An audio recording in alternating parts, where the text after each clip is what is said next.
Welcome. This is Howdy Honda's web series on how to use the technology in your brand new Honda vehicle. Today we're going to talk about how to use the navigation in your 2019 Honda Ridgeline. From your home screen, press on the navigation tab, then tap on Where To. Then you can enter in the search box where you would like to go, select your home, select a Honda dealer, go by different categories, save places, or recent places that you've already been. Once you've decided where you want to go, tap on the search box and enter in your choice. Once you've found the exact place you're looking for, if there are multiple locations, select the one that you want and tap Go.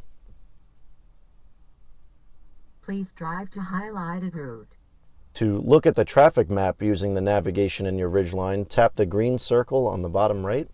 Then you can check traffic conditions, which will pull up a map for you to actually be able to scroll through, pinch and zoom.